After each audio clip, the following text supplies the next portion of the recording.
Good afternoon. I'm speaking to you today from the the Treaty Room in the White House, the same spot where on October of 2001, President George W. Bush informed our nation that the United States military had begun strikes on terrorist training camps in Afghanistan. It was just weeks after the terrorist attack on our nation that killed 2,977 innocent souls, that turned Lower Manhattan into a disaster area, destroyed parts of the Pentagon, and made hallowed ground of a field in Shanksville, Pennsylvania, and sparked an American promise that we would never forget. We went to Afghanistan in 2001 to root out al-Qaeda, to prevent future terrorist attacks against the United States planned from Afghanistan. Our objective was clear. The cause was just. Our NATO allies and partners rallied beside us. And I supported that military action along with overwhelming majority of the members of Congress. More than 7 years later, in 2008, weeks before we swore the oath of office President Obama and I were about to swear, President Obama asked me to travel to Afghanistan and report back on the state of the war in Afghanistan. I flew to Afghanistan, to the Kunar Valley, a rugged mountainous region on the border with Pakistan. What I saw on that trip reinforced my conviction that only the Afghans have the right and responsibility to lead their country, and that more and endless American military force could not create or sustain a durable Afghan government. I believed that our presence in Afghanistan should be focused on the reason we went in the first place, to ensure Afghanistan would not be used as a base from which to attack our homeland again. We did that. We accomplished that objective. I said, among with others, we'd follow Osama bin Laden to the gates of hell if need be. That's exactly what we did, and we got him. It took us close to 10 years to put President Obama's commitment into form, and that's exactly what happened. Osama bin Laden was gone. That was 10 years ago. Think about that. We delivered justice to bin Laden a decade ago, and we've stayed in Afghanistan for a decade since. Since then, our reasons for remaining in Afghanistan have become increasingly unclear, even as the terrorist threat that we went to fight evolved. Over the past 20 years, the threat has become more dispersed, metastasizing around the globe. Al-Shabaab in Somalia, al-Qaeda in the Arabian Peninsula, al-Nusra in Syria, ISIS attempting to create a caliphate in Syria and Iraq and establishing affiliates in multiple countries in Africa and Asia. With the terror threat now in many places, keeping thousands of troops grounded and concentrated in just one country at a cost of billions each year makes little sense to me and to our leaders.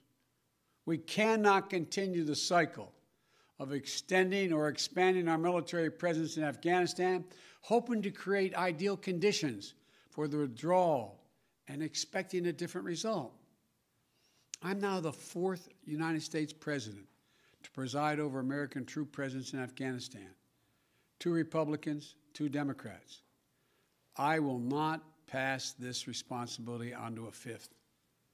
After consulting closely with our allies and partners, with our military leaders and intelligence personnel, with our diplomats and our development experts, with the Congress and the Vice President, as well as with Mr. Ghani and many others around the world, I've concluded that it's time to end America's longest war. It's time for American troops to come home. When I came to office, I inherited a diplomatic agreement duly negotiated between the government of the United States and the Taliban that all U.S. forces would be out of Afghanistan by May 1, 2021, just 3 months after my inauguration. That's what we inherited, that commitment. It's perhaps not what I would have negotiated myself, but it was an agreement made by the United States government, and that means something. So in keeping with that agreement and with our national interest, the United States will begin our final withdrawal, begin it on May 1 of this year. We'll not conduct a hasty rush to the exit. We'll do it responsibly, deliberately, and safely. And we will do it in full coordination with our allies and partners, who now have more forces in Afghanistan than we do. And the Taliban should know that if they attack us as we draw down, we will defend ourselves and our partners with all the tools at our disposal. Our allies and partners have stood beside us, shoulder to shoulder in Afghanistan for almost 20 years, and we're deeply grateful for the contributions they have made to our shared mission and for the sacrifices they've borne. The plan has long been in together, out together. U.S. troops, as well as forces deployed by our NATO allies and operational partners, will be out of Afghanistan before we mark the 20th anniversary of that heinous attack on September 11th. But we'll not take our eye off the terrorist threat. We'll reorganize our counterterrorism capabilities and the substantial assets in the region to prevent reemergence of terrorists and the threat to our homeland from over the horizon. We'll hold the Taliban accountable for its commitment not to allow any terrorist to threaten the United States or its allies from Afghan soil. The Afghan government has made that commitment to us as well, and will focus our full attention on the threat we face today. In my direction, my team is refining our national strategy to monitor and disrupt significant terrorist threats, not only in Afghanistan, but anywhere they may arise, and they're in Africa, Europe, the Middle East, and elsewhere. I spoke yesterday with President Bush to inform him of my decision. While he and I have had many disagreements over policy throughout the years, we're absolutely united in our respect and support for the valor, courage, and integrity of the women and men of the United States Armed Forces who served. I'm immensely grateful for the bravery and backbone that they have shown through nearly 2 decades of combat deployments. We as a nation are forever indebted to them and to their families. You all know that less than 1% of Americans serve in our armed forces. The remaining 99% of them, we owe them. We owe them. They've never backed down from a single mission that we've asked of them. I've witnessed their bravery firsthand during my visits to Afghanistan. They've never wavered in their resolve. They've paid a tremendous price on our behalf. And they have the thanks of a grateful nation. While we'll not stay involved in Afghanistan militarily, our diplomatic and humanitarian work will continue. We'll continue to support the government of Afghanistan.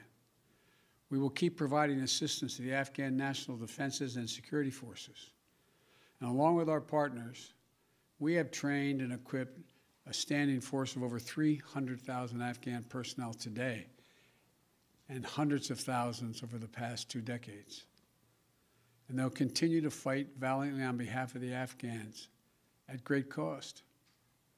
They'll support peace talks, as we will support peace talks between the government of Afghanistan and the Taliban facilitated by the United Nations.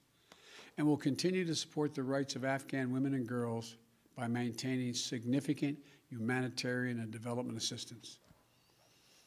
And we'll ask other countries in the region to do more to support Afghanistan, especially Pakistan, as well as Russia, China, India, and Turkey. They all have a significant stake in the stable future for Afghanistan. And over the next few months, we'll also determine what a continued U.S. diplomatic presence in Afghanistan will look like, including how we'll ensure the security of our diplomats. Now look, I know there are many who will loudly insist that diplomacy cannot succeed without a robust U.S. military presence to stand as leverage. We gave that argument a decade. It's never proved effective. Not when we had 98,000 troops in Afghanistan, and not when we were down to a few thousand. Our diplomacy does not hinge on having boots in harm's way, U.S. boots on the ground. We have to change that thinking. American troops shouldn't be used as a bargaining chip between warring parties in other countries. You know, that's nothing more than a recipe for keeping American troops in Afghanistan indefinitely. I also know there are many who will argue that we should stay fighting in Afghanistan because withdrawal would damage America's credibility and weaken America's influence in the world. I believe the exact opposite is true. We went to Afghanistan because of a horrific attack that happened 20 years ago. That cannot explain why we should remain there in 2021. Rather than return to war with the Taliban, we have to focus on the challenges that are in front of us. We have to track and disrupt terrorist networks and operations that spread far beyond Afghanistan since 9/11. We have to shore up American competitiveness to meet the stiff competition we're facing from an increasingly assertive China. We have to strengthen our alliances and work with like-minded partners to ensure that the rules of international norms that govern cyber threats and emerging technologies that will shape our future are grounded in our democratic values, not those of the autocrats. We have to defeat this pandemic and strengthen the global health system to prepare for the next one, because there will be another pandemic. You know, we'll be much more formidable to our adversaries and competitors over the long term if we fight the battles for the next 20 years, not the last 20. And finally, the main argument for staying longer is what each of my three predecessors have grappled with.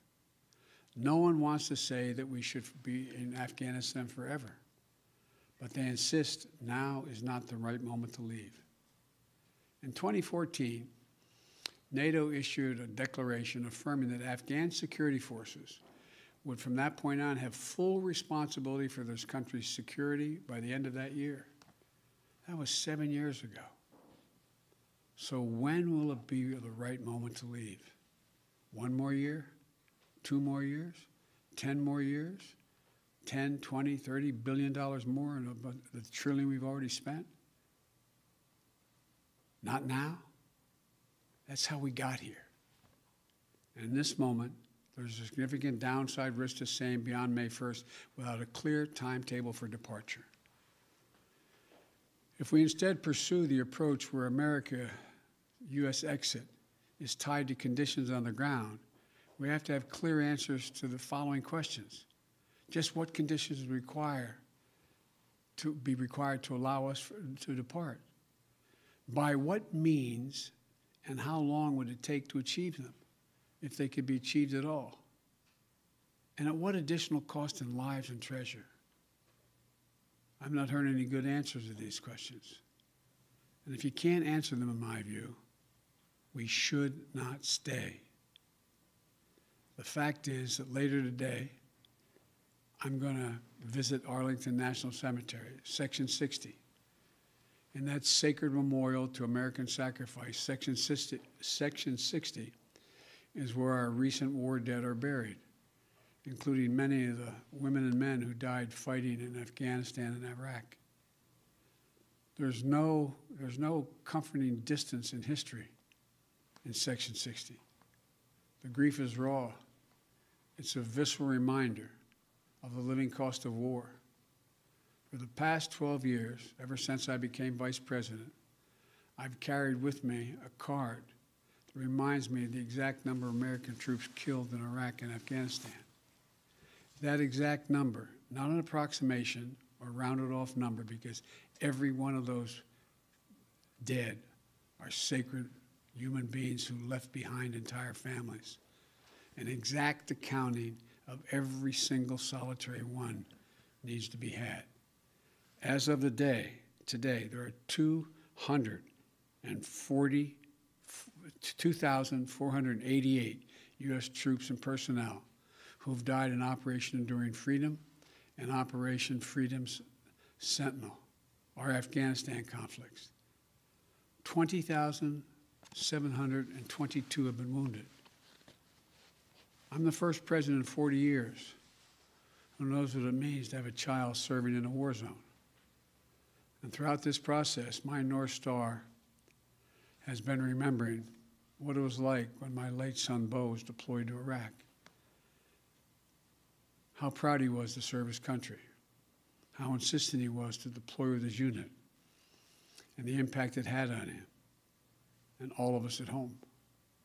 We already have service members doing their duty in Afghanistan today whose parents served in the same war. We have service members who were not yet born when our nation was attacked on 9/11. War in Afghanistan was never meant to be a multi-generational undertaking. We were attacked. We went to war with clear goals. We achieved those objectives. Bin Laden is dead, and al-Qaeda is degraded in Iraq, in Afghanistan. And it's time to end the forever war. Thank you all for listening. May God protect our troops. May God bless all those families who lost someone in this endeavor.